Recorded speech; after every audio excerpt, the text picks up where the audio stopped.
Hi, I'm Mike of STARSTRUCTURE Telescopes, and I'm going to be demonstrating the assembly of our new STARSTRUCTURE Horizon. This is a 26-inch telescope, and we're going to begin by putting the mirror box into the rocker. Normally when you buy one of these telescopes, the mirror box is pre-assembled in the rocker, but for this demonstration I want to take you through the whole thing. A scope of this size, I do not recommend putting this in by yourself. This scope does not have a removable mirror cell, so when you lift this up, you're lifting the equivalent weight to a scope that would have altitude bearings, mirror box, and mirror cell. Couple things before you start. If you're doing this, you want to make sure that the cable is tight on the altitude bearing edge and centered in the white area. I did that simply by using a rubber band to keep the cable tight. This way, when you go and put it in, the cable will line up with the grooves in the Teflon on the drive side of the telescope. Also, the altitude bearings have lips on them. These lips go on the outside of the Teflon, so when you put it on, you want to make sure that these lips are hanging over both sides of the Teflon. Okay, we're going to go ahead and install the mirror box into the rocker now, so we're just going to grab it on the sides, lift it up. Again, making sure the lips are over the Teflon, and just simply drop it in. You want to double check and make sure that your cable is in the grooves before you move it. Okay, everything looks good. And now we're going to go ahead and install the mirror.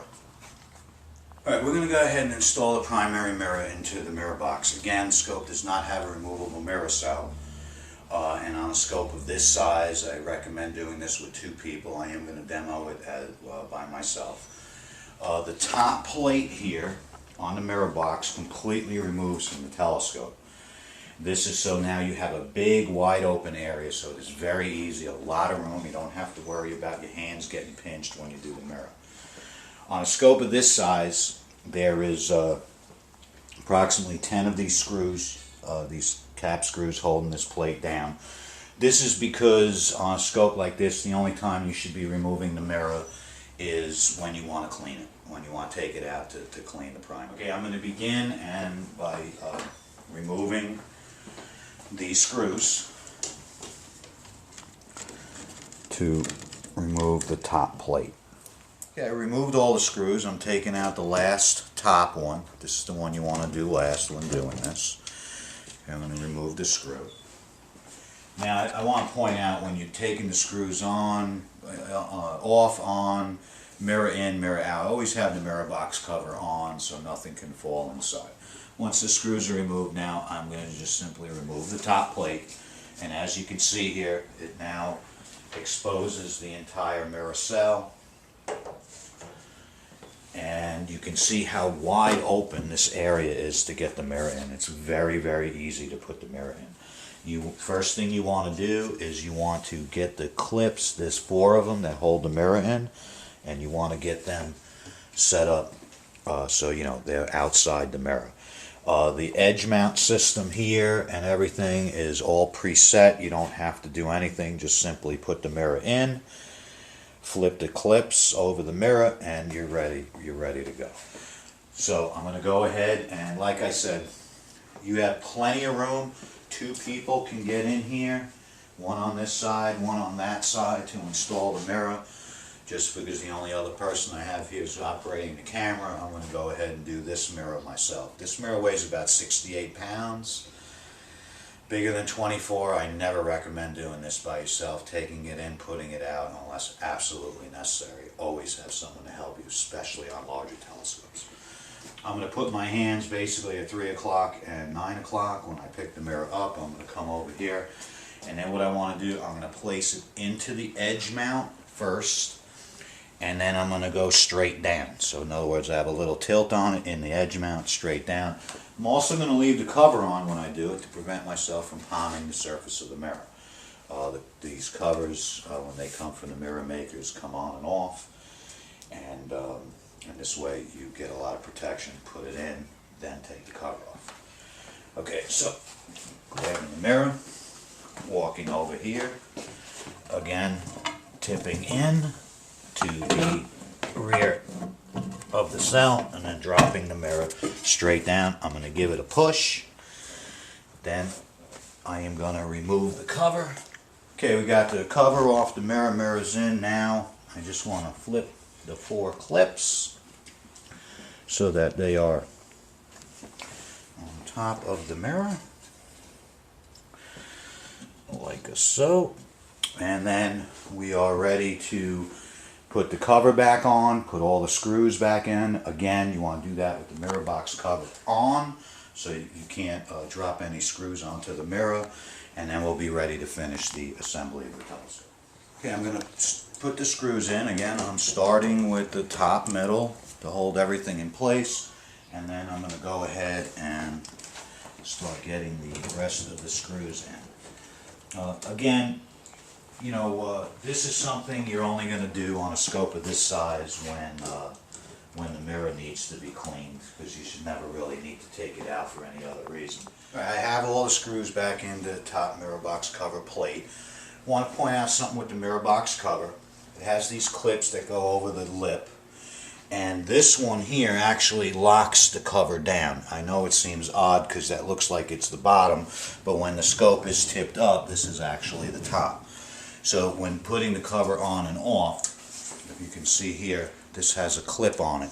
So you put the cover on, you drop it on, clip it, and then you just drop it onto the lip like that, so all the clips are on top of it. This way, when you have the scope assembled, normally it's tilted down like this.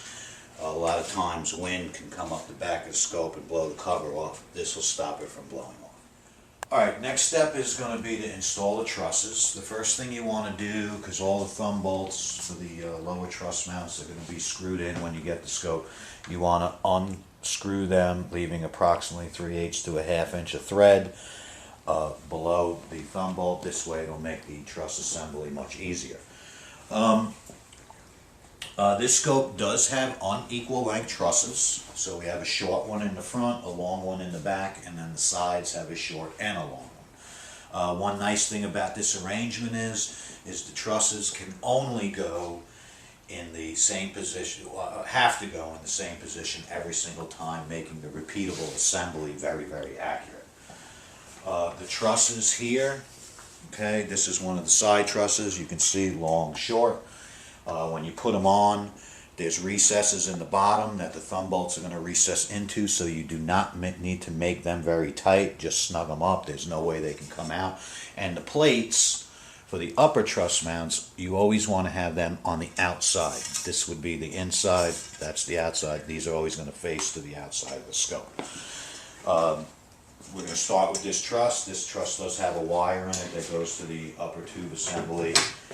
These are just like my other scopes. They go in sideways, and then you just simply tighten the thumb bolt till they go into the recess of the lower truss mounts, and that's it. I'm going to follow through, installing the other side. Another nice thing about this, to conventional Dobbs that have square mirror boxes, normally when you're putting the side trusses on, you always have to get that front truss between the altitude bearing, you know, behind the altitude bearing, where this thing, there's nothing coming above it. So the install of the trusses is really straightforward on this one. The shorter truss goes to the front of the scope, and then the longest truss will go to the back of the scope. So, like I said, this is the only way these trusses can go on, so you never really have to worry about how the scope is going to assemble. Alright.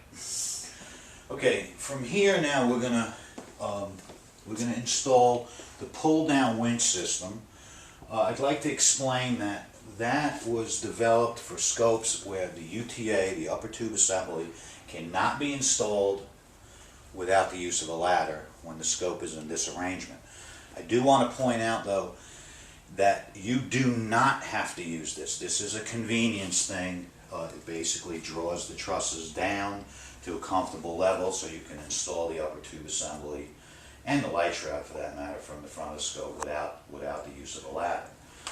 You can, however, use a ladder and install the upper tube assembly the same way you would on any scope that doesn't have this kind of system. Okay, before we start with the winch system, I want to touch on the wheels and handles real quick. Basically, it's just like the other design where I have tubes built into the rocker for the wheels and handles to go in. The LE design had a single rear handle, where this scope has two rear handles that go into tubes located in the back. That tube does run completely through the rocker, so installation is quite easy. All of these have capped ends, plastic capped ends, just to prevent from scratching when you put them in, but try and be careful putting them in. You can also see they're painted and unpainted. That's to locate the area where the thumb screw is. You basically bring them up to the paint line, locate the screw, and then just thread them in. These thumb screws do not need to be, thumb bolts do not need to be made real tight, because once there's load on the scope, they really can't go anywhere. It's just to prevent them from coming out. The handle goes into the rear of the scope. These go all the way in. We don't have any hardware holding them in, since they're in so long. Basically, once you pick up on it, they really can't slide out. So that is the wheel and handle installation. Okay, here's the winch system. Very simple, no longer attached to the rear handle. Like I said, this installs in the front of the scope. So this part simply goes into here. There's a stop that stops it from going in. And now what you want to do, you want to bring the strap down to the front tire. This hooks underneath here, like that, in the front tire. And then I'm going to crank this, and I'm going to engage the winch so that it's set up to draw the strap in and lock the winch up. The winch has three positions: a forward, reverse, and a neutral. You'll never use the reverse, which would put ratcheting back. You'll only use the neutral to get it going, and then click it into the forward. Okay? So what I want to do now is I want to bring this down so that I have the bottom truss at a comfortable height to install the front end. When we install the upper tube assembly, we're going to put the bottom one in first, and then we're going to click into the top of three. So I'm going to bring this down so that I can sight this. We wouldn't want it too high. We want to have it in a position where I can see the bottom and be comfortable. So pretty much a little above your shoulder height for the location of these two trusses.